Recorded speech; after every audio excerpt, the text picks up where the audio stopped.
Hello, Hello. welcome to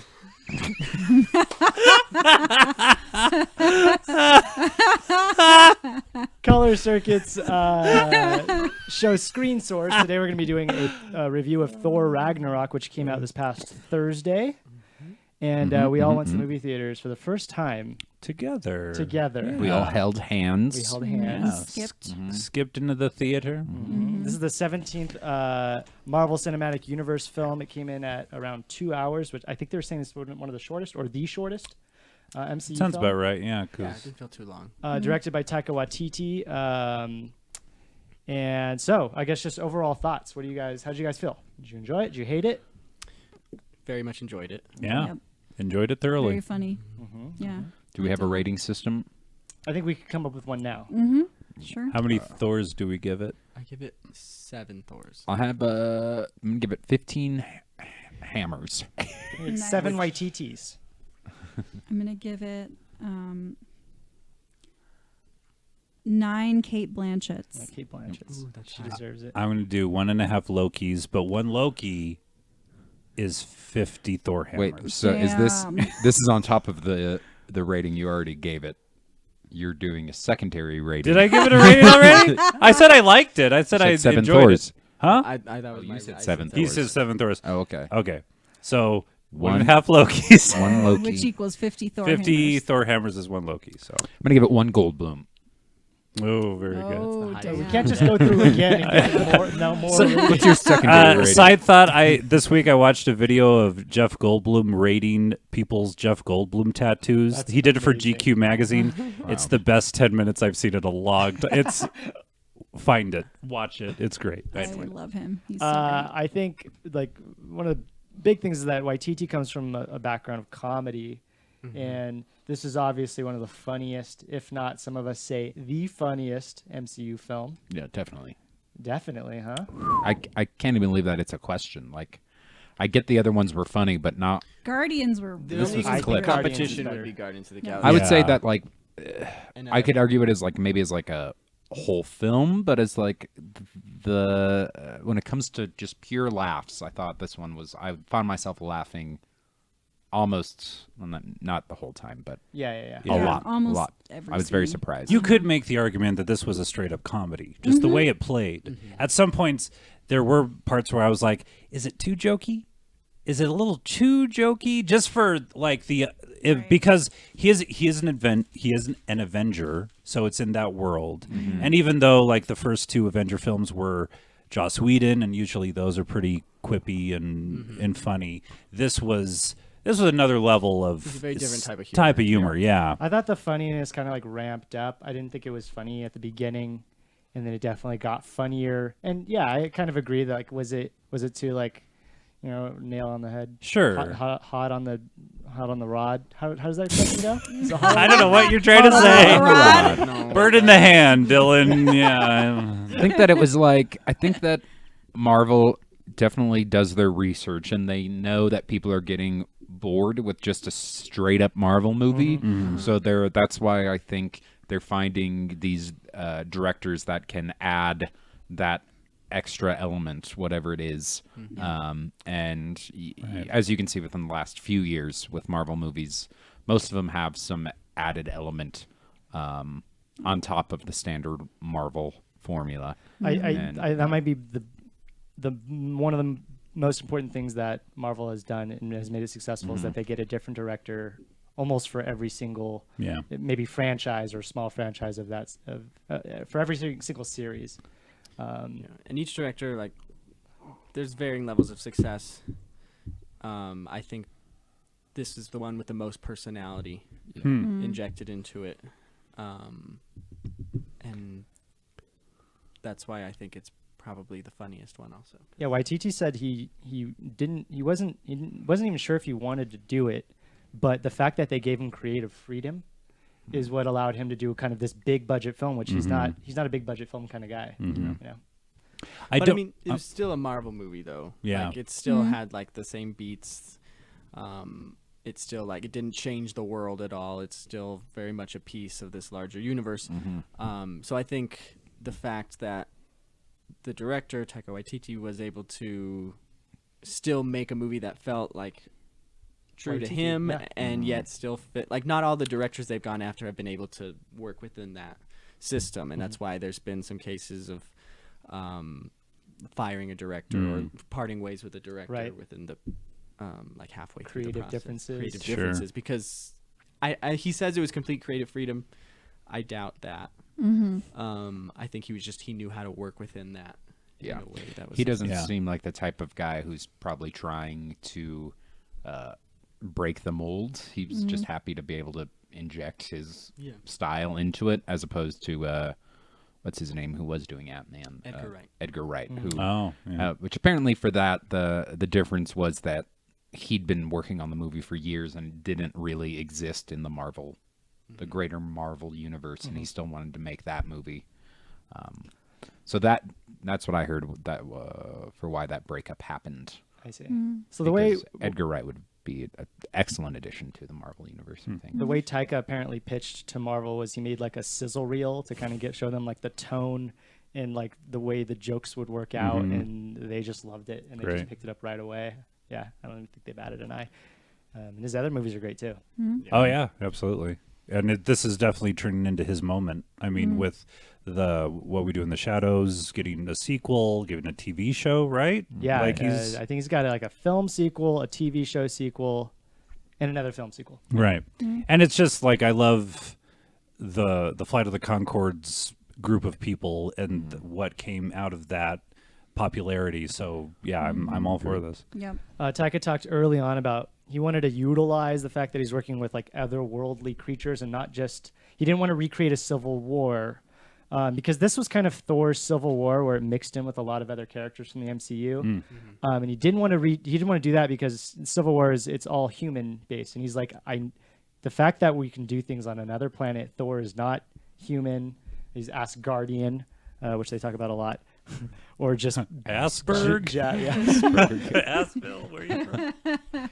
So he said that allowed him to kind of build something that he thought might be different, and I think that worked in his favor. Yeah. I think we can call this a tie. That's my favorite. We can call this a and- tie. Oh yes. Good job, everyone. Good team. We've all played roles. Apparently he. We're talking about Jeff Goldblum's. The final end credit. Right. Apparently he improvised that. I'm sure. Great. Yeah. Yeah. So great. I love him. I will say, even though I wanted to see more of his character, that was the perfect amount Yeah. of him. He wasn't overused. He wasn't underused. He was revisited. They could have easily just gave him carte blanche to just be as Jeff Goldblum-y as he wanted. But it was like while I was in those scenes, I was like, oh God, I want to see this. I want to see more of this. I want to see a movie of him. Right, Yeah. but like as the whole movie laid out is like that was the perfect amount of Jeff Goldblum. It wasn't over the head. Like Oh, when it- she was- handed him the melting, I forget what the guy did, but she like handed him the melting stick. He was like, "No, That's not a capital. this isn't." no, I'm just give me the melting stick. So that girl's name is Rachel House, and this is the fourth time she's worked with Waititi. She played Topaz was the name, and it was the melting stick. She's great. She was in She was in What We Do Hunt in for the the Wilder Shadows. People. Was she in What We Do in I the think she was Shadows? one of the cops, wasn't she? She was, I need No, I to don't see think that she was the movie. cop. she wasn't one of the cops. She was also the voice of the grandmother in Moana. Oh, was she? Oh, That's interesting. cool. Yeah, she's like a very well-known New Zealand actress. I thought Blanchett and Goldblum were the best parts of the film. Yeah, I didn't think there was enough Kate Blanchett. Yeah, Yeah, I she was a wanted- good villain. Yeah. I thought for the last Thor movie, I don't even remember what the name of it was. What was the last Thor? Dark Thor World 2, or Dark something. World. Oh yeah, And it I didn't see had that. Christopher Eccleston as the main bad guy, and I was very excited because I like his Doctor Who, and I thought the same thing. That I was just like, Where is he? why did you cast him if you're not going to like use him? And the same thing with Rogue One with Ben Mendelsohn. well, Mendelsohn wasn't used that much, and then what's his name? Mads Hannibal. Mads Mikkelsen Mikkelsen. was also not like He was like hardly in the movie. They keep casting these wonderful actors and then kind of like putting them aside Well, for the handsomer people to. It might be important though because it could kind of remove you a little bit when you.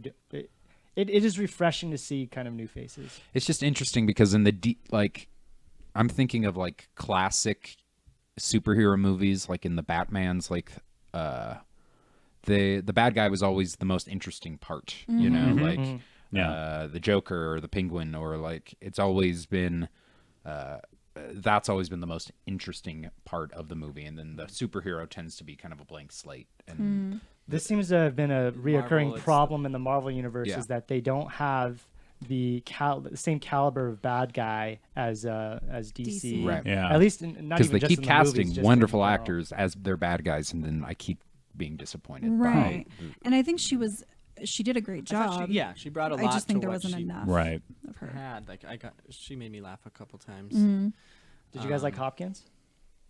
No, No. It I don't think he's, was. like really trying. Standard Hopkins. Yeah. Over it. I like him. I like that he's dead now, and kind of playing this like Yoda character, like this wise character that exists in the ether. Well, it was like that again. can- It was a Dumbledore sort of thing at Yeah, the end. yeah. It's like they meet in this thing, and he kind of gives them a pep talk, and You're he's like, not the god of hammers, are you, fool? yeah. I liked when he kind of got to play the I think that's what he said. the yeah, guy but- who's watching that play, and he's just kind of like yeah, that was- drinking his wine and Yeah. like just being this like old man. Yeah. I kind of liked that part where he got to be a little bit funny because Anthony Hopkins can be really funny, and I thought that was good. Yeah, I think Tessa Thompson was probably the Oh, she was great. MVP for me. Who I is really that? Tess liked- Thompson. She's Valkyrie. The Valkyrie. Oh, right, Yeah. right, right. She was great. Her intro was awesome. She just falls off. Yeah, a bit of a drinking problem. That Yeah, no Valkyrie. She kidding. needs to watch she, that. She yeah. was in Creed. Creed. She was in Veronica Mars. Back She in was the in- day. Oh yeah, that's where I know. I liked her a from. lot in Creed. And Yeah, I then did too. Westworld. Oh, I was like, Oh, I was really Kind of excited. randomly in that. And then, Yeah, but in this yeah. one, I was like, okay, yeah, she Yeah. killed it. She was She definitely was really good. Yeah, I mean, Freaking awesome. am I the only one that thought she was an unlikable character, and then she kind of like redeems herself halfway through, and it felt a little bit. I don't know, her motivation to finally go back and fight was that she wanted revenge, right? Wasn't that the idea? She'd been Revengers. trying to like Yeah. forget about this thing that had happened, and then with him coming to this planet, it like brought all that back up. I Somebody feel like it did was some- like her character's like did a 180 degree. Well, she kinda had like a turn. super did she have like an actual like flashback? Something think, happened? yeah. Oh, yeah, Something that like was- Loki Yeah. or something. Visually, Yeah. that was, like, Yeah. That was pretty cool. yeah. awesome. I loved that. And so it was like I think it was like somebody was it Loki or something that It was grabbed Loki, her yeah. and Yeah, like like- reminded her, and it was like, okay, you can't avoid this anymore. Yeah. Like, Right. I didn't feel it was sudden or. I forgot about Loki doing that, and that was probably the big turnaround. It's interesting because this movie had a lot of characters in it, but it didn't. It balanced them all. Like everybody felt like they had their moments, and because there was a lot of characters Like in Hulk it. was such Hulk, a Thor, good Loki. character. What was her name? The Valkyrie. What was her name? I think in name's the just- in the credits it's just Valkyrie. Valkyrie. I mean, She's the only one Goldblum. left. I don't think though, Hopkins. if we're comparing movies to other MCU films, I still don't think that it was as good an ensemble as Guardians, but it was a good ensemble. Sure. Yeah, And I think as going back to the whole which is funnier, I think Guardians as a whole, like in that world, I think it's more solid in its humor than Thor Ragnarok, just because we've had 3 Thor movies, right. and this is a tone wise radically different from the other one. Completely different. Yeah. So like Guardians has a cohesive, this is just how these guys act. They're wisecracky. They don't, they're just It was very organic from like the ground up. Exactly, From, like, the yeah. get-go. I mean, the first scene in Guardians, it like very much sets the tone of Guardians. Whereas like, did Brana direct the first Thor? I think he did. Yeah, Kenneth Branagh, and then I forget who did the second one, but Yeah. Yeah, the first one's got like a 70 something on Rotten Tomatoes. The second one's got like a 60, and the most recent one's it's a 93 right Yeah. now on its 4th day out. And I liked the first Thor movie. I thought it was like a fun variation. Mm-hmm. But now I need to re-see it. I saw it once a while It's a ago. little forgettable, but it's not like the second one. The second one might be the worst MCU film, next to like Hulk. Right. Yeah, Hulk's had a hard time having his own movies. Yeah. Yeah. but that wasn't Ruffalo's Hulk. That was That was we've had That's two. the same. We've had three Hulks. yes. Edward Norton's. Norton and the guy Banner. Eric Bana. Bana. Yeah. So can I say I'm going to ask you guys this question because I like Mark Ruffalo a lot. I think he's an excellent actor. However, I don't get the sense of that that he's so angry. Like just Mark Ruffalo as a person doesn't strike me as like a very angry person. You don't buy him Yeah. as Yeah. In the way I that agree. like Edward Norton, I bought more. I was like, oh, Sure. I can, like Yes. Well, I 'cause sense he's you're Fight like Club. under the skin Right. angst. I think it works though because it's like such a Juxtaposition. Polar Yeah, opposite. because like Hulk is this, the rage monster, and Mark Ruffalo is just like this very like laid back kind of chill. Yeah, yeah. I like him. I thought this time this is the first time that they animated Hulk where I could actually see Mark Ruffalo's face. He looked like Ruffalo. He looked Yeah, like Ruffalo. yeah, it was really well It done. was really funny. His character was hilarious. Like I just love how he was so good. And it kind of for me revisited the logistics of the Hulk. He like the Banner is Bruce Banner has no idea what the fuck's going on when the Hulk's in charge, and vice versa, right? Like because he came to and he was like, "Where the hell am I?" Right. He had no idea for Right. years or however long he's been on that planet. Right. And so I think that's a 2 years, I think. interesting aspect of that character, that the Hulk was in charge for that long and he's just dormant inside somewhere in there. So the speaking of the Hulk, the producers and writers were like looking for a plot for this film. They weren't entirely sure what to do, and they came across. They started thinking about Planet Hulk, which is this comic book series, and I think they made an animated series out of it. And so it's this idea that the Avengers cast the Hulk out, and I'm not sure if it was because he was angry or what all the time. He was too hulky. The way he tears apart a bathroom, man. Hulk ended up on this planet, which is basically what we just saw, this Colosseum thing. And so they were like, let's throw Thor into this Hulk universe. And so they like would apparently jokingly call this movie like Planet Thor as opposed to Planet Hulk. Okay. And I kind of liked that. It wasn't the best story. I mean, it was most of the time was spent at this like Colosseum. Right. Oh, it was great. But it was I so don't know. fun. I like the family like dynamics, of course. I mean, that's what kind of keeps these movies together. I really wish the reveal of Hulk wasn't in the trailer, because Oh, right. I agree. that Kind of ruined it. it like when I saw the trailer, it was hilarious. Like that's a great line. It's a great tie-in to everything else. I think people would have seen this movie regardless had that not been in the trailer. Yes. Keep that joke. That would have been huge if I had not known that the Hulk was going to be revealed. That would have been great, like actually watching it in the movie. Yeah, so I totally we all agree. knew that was going to happen because we've all seen the trailer. Yeah. And so that kind of dulled that moment for me. Mm-hmm. So we should never watch the trailers for films Right. ever. It's not Especially on this show. Never again. There's something else that kind of bothered me was that I thought there was this 80s theme to the film, and I felt like it was a little contrived. It was mostly in the music. In the fighting, they used a lot of like 80s synth and yes, stuff. and that was Devo. What's his name? Mark Mothersbaugh. Mark Mothersbaugh. Mothersbaugh. Mothersbaugh. Mark Mother. Anyways, This is your mother's bog. Mothersbaugh. When she's And- showing them a swamp. And here it is. and the logo were the two things that were like 80s themed, and outside of that, it just felt You don't kind like of it? like thrown on like It's was definitely a layer thrown we're on in an top. 80s moment right now. Everything It's is just what's hot. an 80s Stranger throwback. I Things, blah, I blah, blah. personally really liked the style of the I movie. did too. But nothing else was 80s about it. I never said that It it was. was. I think it's just a stylistic choice. Yeah. And I think obviously they're trying to also draw the connection with Guardians of the Galaxy, which is is more like late 70s. 70s, and then at the end of the sequel, he got a A Zune. Zune. That's such a great joke. That was a good and so he's open to other decades now. So And then they played that Led Zeppelin song, which is wonderful. and they used it throughout. twice, They which is used it twice. well, Because it's actually about Thor. I don't know if you guys know, like the lyrics. Right, are actually, right. Like, yeah. and they also got the most of their money because for Led Zeppelin to grant rights to a movie is a big fucking Did deal. you know how much Right. that those things are? It's like They don't, and they do not do that. They could do it for any movie. Right. It was a big deal when they used, I think, the same song in School of Rock. And there's actually a part in the DVD of School of Rock where Jack Black has the whole audience of the final scene behind him, and he's like pleading for Led Zeppelin for them to use this song. Like, this whole movie is about music, and you're a big part of it.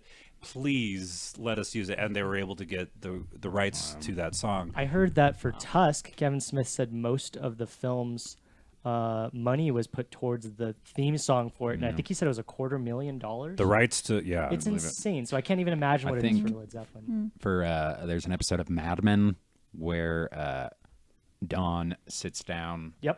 The Beatles. Yeah. White he Album? It's the listens best ending. and it's like 30 seconds, and then he turns it off, and they spent like $500,000 or something like that $500,000. Yeah. for 30 I seconds. mean, of, that's a brilliant song. Yeah. I'm gonna Yeah. say it's worth it. 'Cause- but it's just like I just love that in that like it was just used to just isolate Don even more and just make him like realize how old he is because he just doesn't get it and he just turns Right. it off. He's He's like, like, I don't know what this is. I just fucking Beatles.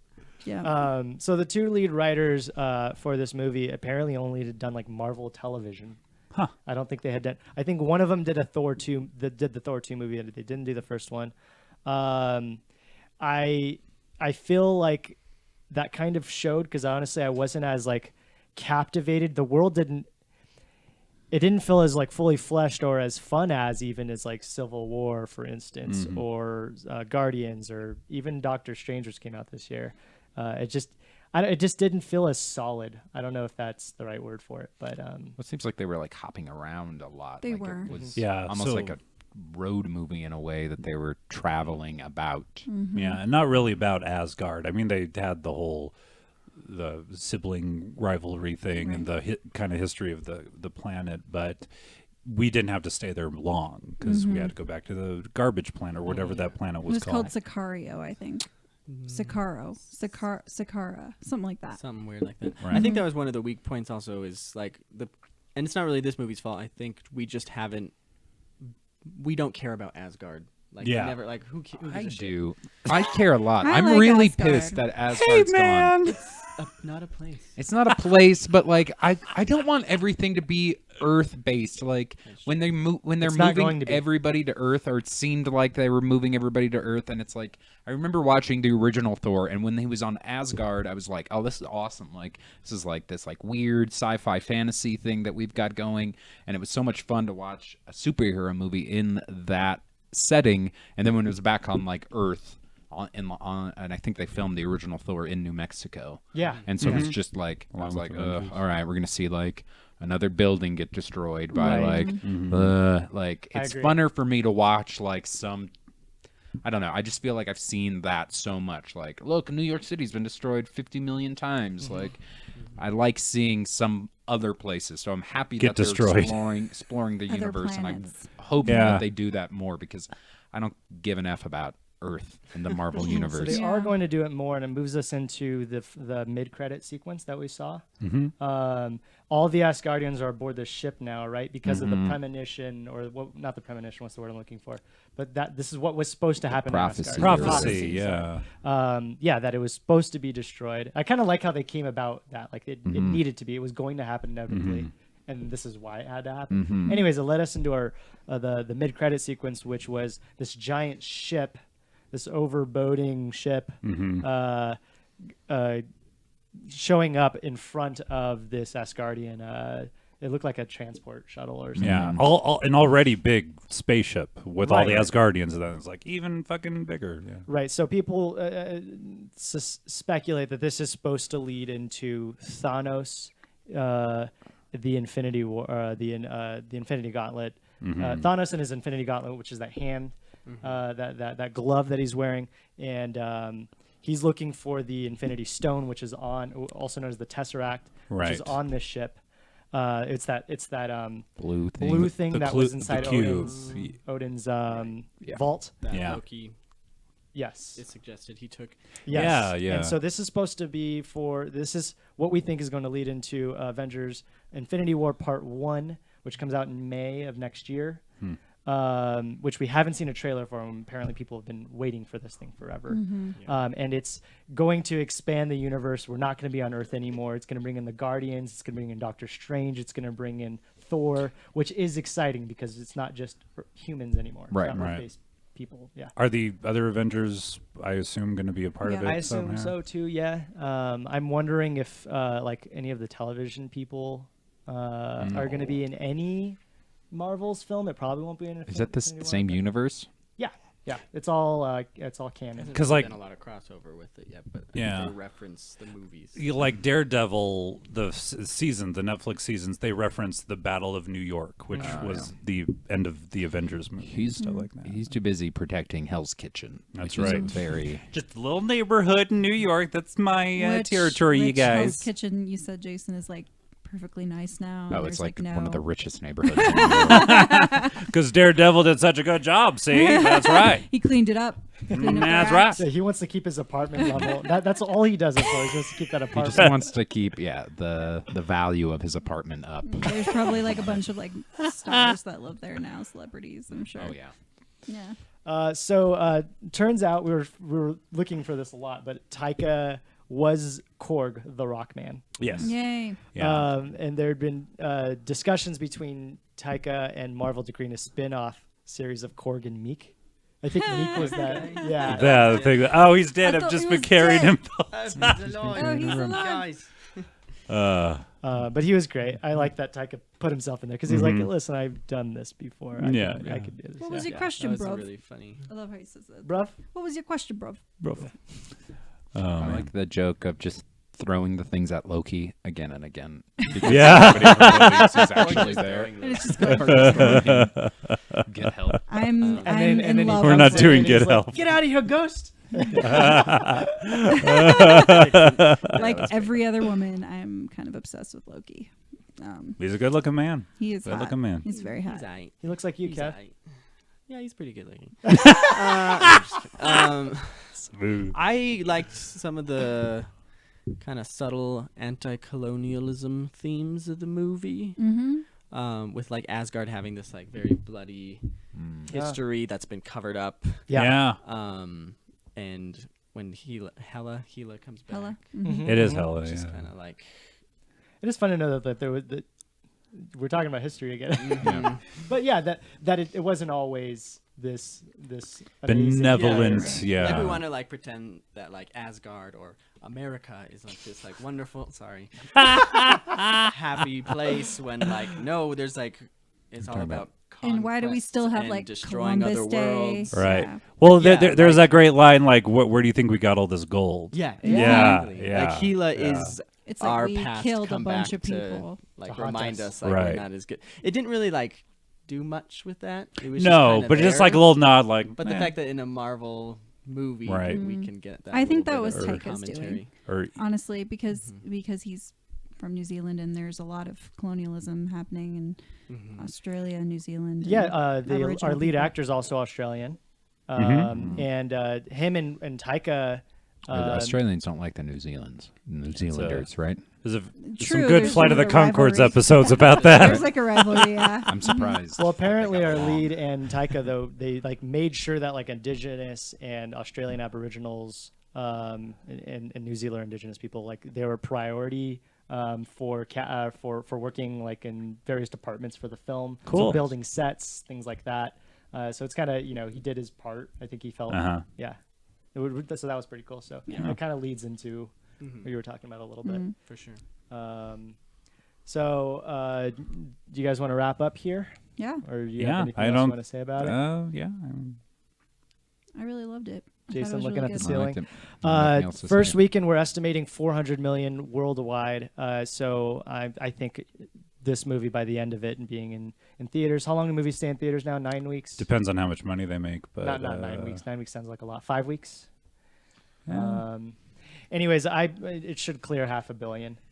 Sure. So that it's a success, definitely, as far as yeah. box office numbers are concerned. And this is all leading into again Infinity War in March, and May. is it next? May. Yeah, May. And next month is it for Black Panther? February.